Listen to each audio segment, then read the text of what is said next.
Hello and welcome to this first episode of Mod Review, where I will be looking at different various mods and seeing if they're any good or not.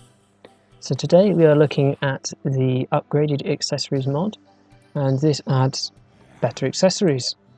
So the first set we're going to look at are the boots, so better boots. Well, the first item we're going to need is the red horseshoe balloon, as this will combine with the frostbite boots to make the frost safety boots. For this you will need the lucky horseshoe and the shiny red balloon. The next upgrade after that is the lava safety boots, which can be upgraded with the frost safety boots and lava waders.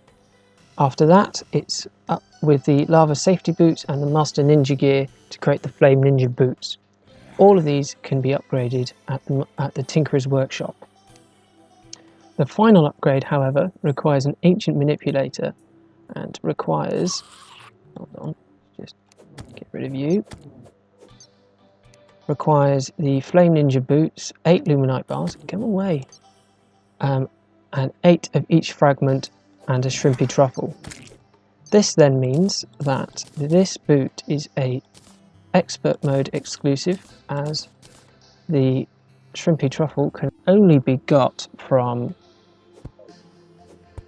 Duke Fishron in expert mode. Let's first of all, let's have a little look at all the boots. Now, I've got a stopwatch to see how fast we're going, and it appears that the majority of them will be going at 34 miles an hour, as that is the main speed, that's the cap usually. Well, the only real difference between these and the frostbite boots is the extra jump, which we get from the red horseshoe balloon, which is the shiny red balloon. And the next ones are essentially the same. I think they've got the same acceleration, so same top speed, and we get quite a lot of flight time, actually, quite a lot, and we get the nice particle effects from the rocket boots as well, and the sound effects. But the main difference between these and the frost safety boots is that we get the additional bonus of the lava waders effects, as we needed them to craft, so we can now wade through lava for 7 seconds, which I've always seen that as a bit of a strange one, admittedly. The next one up, which is the flame ninja boots, oh, that's nice, we get a dash as well. So I believe, yes, we get a slightly higher acceleration as well, because we go up to 39, usually it's 34. Also, we don't get any fall damage as we used a horseshoe, so that's also a nice feature. I should say also that I'm using the grappling hook gun from the Alchemist NPC, and it is a bit ridiculous, so just take that into account.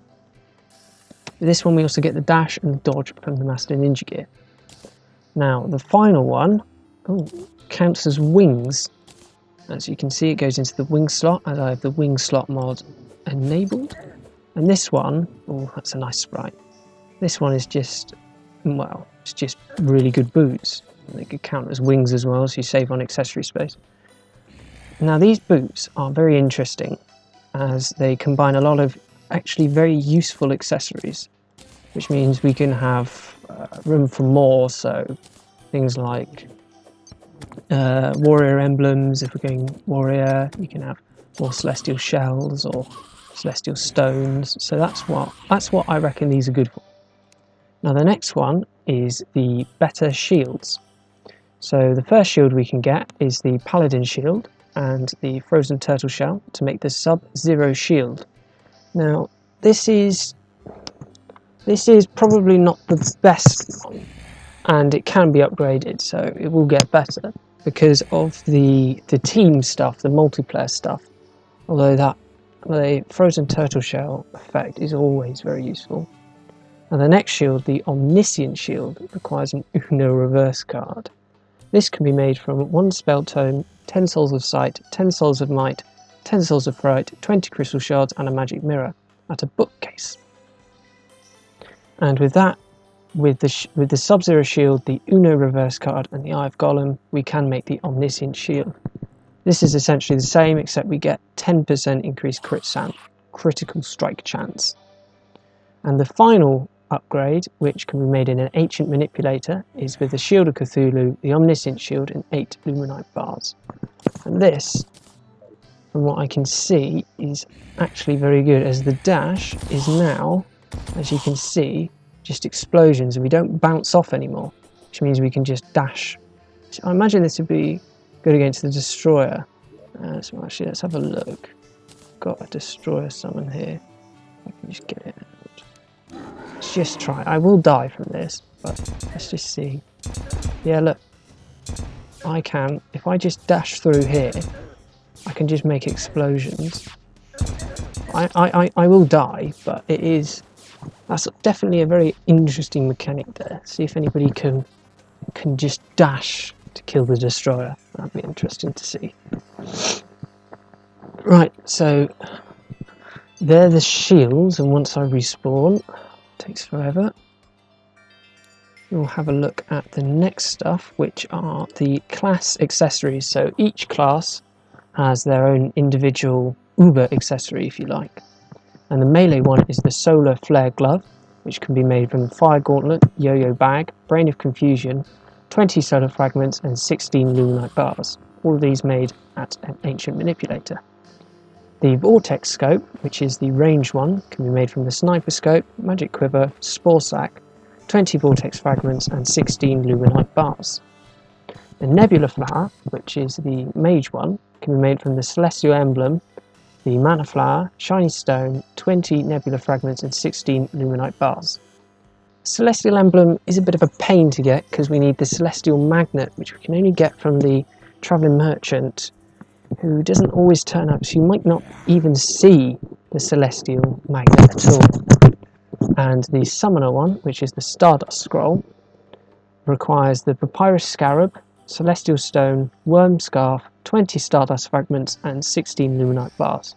It should also be mentioned that the Stardust Scroll and the Solar Flare Glove are restricted to one world, so you can't get both unless you're using another mod such as Louis AFK or IMK Sushi, as they require, as the Solar Flare Glove requires the Crimson, as this is the Brain of Cthulhu drop, and the Stardust Scroll requires the Corruption, as this is a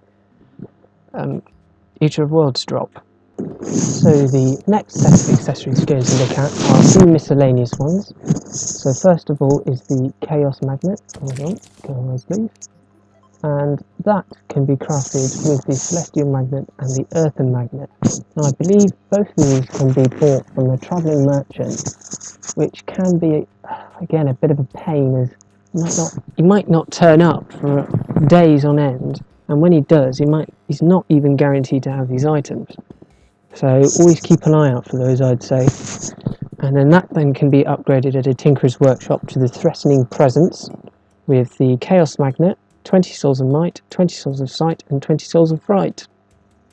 And then finally it can be upgraded to the Intimidation with an Ancient Manipulator, and it requires the Threatening Presence, 8 Luminite Bars, and Royal Gel. Now what's interesting about this one is that it says all slimes become friendly, including King Slime. And also we seem to do some damage from just our presence, which is very interesting indeed. So let's have a look with this. This will also give us a perfect opportunity to try out the Stardust Scroll as well, if we put slime against slime. Now, let's see, do I take damage? No. Just to prove I am not in God mode. If we were to take this off, yep, I'm taking damage now. Oh, dodged. But I should be taking damage. Yep, I'm now taking damage. So this makes you immune to King Slime, which is interesting. Although there isn't really much use for this sort of accessory, because by the time you get to this stage where you can make this, it's a bit pointless, because King Slime will be a doddle because of the armour and weapons you're going to have. So I don't really see the point in this accessory, to be honest. Well, apart from all the other things it does. Ignore damage. Yeah, so the King Slime part is nice and all, but pretty unnecessary, as it does seem a bit pointless, but oh well. So the next set of accessories we're going to look at is the exoskeleton and the spacesuit. So the exoskeleton combines the ranger, mage and melee crowns into one big accessory. So for the shroomite visor, which is the ranger one, you require 10 shroomite bars. For the spectre crown, which is the mage one, you require 10 spectre bars. And for the beetle helm, which is the melee one, we require 10 beetle husks and 10 chlorophyte bars, which means this one you can only get after Golem, whereas these two are a post Plantera fight. And then that can be upgraded at a Tinkerer's Workshop with a mechanical cart and 10 luminite bars to make the exoskeleton. Now, this says it increases all damage by 10%, but does that include? It does. It include summoner, which is interesting because we didn't use any of the summoner ones, and yet we still get summon damage. Very interesting. And it also says dealing damage heals you minimal amounts. Which, is this actually the case? We'll get out another king slime. Let's see. Let's take some damage. Take this off. Also remove that. Remove my armor. Take some damage. Am I healing? I'm not entirely sure. Let's use Anax. I'm not going to die to king slime. No. It appears I do some sort of debuff to him, but I don't see any healing. Oh dear, oh no, I'm breaking the base. Oh well, I'll fix it later. So, unless of course I'm doing something wrong, which is probably the case to be honest, I'm not entirely sure how this works. So if somebody could inform me of what I'm doing wrong, I will be very, very grateful. I really don't know what to do with that accessory. So the final set of accessories we're going to look at is the spacesuit. And for this we're going to need the Arctic diving gear and 100 stand blocks to make the desert diving gear. Now the Arctic diving gear you get from ocean mobs, so sharks and jellyfish, and I think it also requires the ice skates as well. And that can be upgraded to the Ankh suit with the Ankh shield and the desert diving gear. So I imagine would be very useful actually, as it makes traversing the world very, very simple.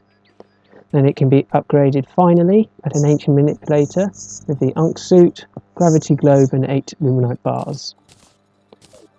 And we can control gravity, yay! But it's something that's interesting is that we get 20% damage whilst in the inverted state. And yes, there we go, there's evidence for you. We get more damage when we're in gravity, which is certainly interesting. We make boss fights a bit different as well. As for things like Providence or Doggo, Devourer of Gods, we might actually be a valid strategy to invert, as dodging is quite hard in those fights.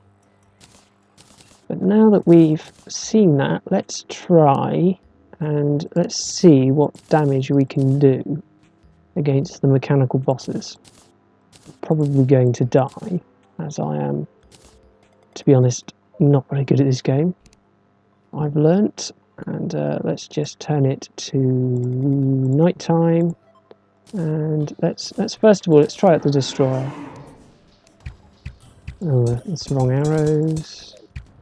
Let's try out the destroyer. So we've got, this is what we've got on. Oh, hang on, I need the vortex one on. We just get out that. So I'm using the Daedalus Stormbow and Holy Arrows. It is usually quite overpowered, but I'm buffing it even more so you can see the power of these accessories. So despite the fact that this is good, it does look to be better, as well, anything that can do this. Remember, we can't get, to be honest, we can't get very many of these, as many of them are post-moon world, and I just love dashing into him doing damage. I'm probably going to die though. Oh dear. I love dashing into him. It's just so much fun. It's definitely an interesting way to play, which is something I always look for, is if a mod can change the way. It's why I like big heavy content mods that add like biomes and who knows what, as it just changes the way you play, which is, despite the fact that it comes right at the end of the game, is something I can appreciate a lot. And there we go. Well, I think that shows the power of, if not the accessories, definitely the Daedalus Stormbow. It has been nerfed in 1.4, so be aware. I wonder if somebody could make a mod to make it better again, to make it the way it is now, not in 1.4. That'd be interesting. Now, I really like this mod, and I think it's really, really underappreciated. So I would use this. This would be useful for content mods such as Calamity, Thorium, as they add just various nice accessories to use. So that's what I would do. So that's the end. So don't forget to like and subscribe, and I'll see you in the next video.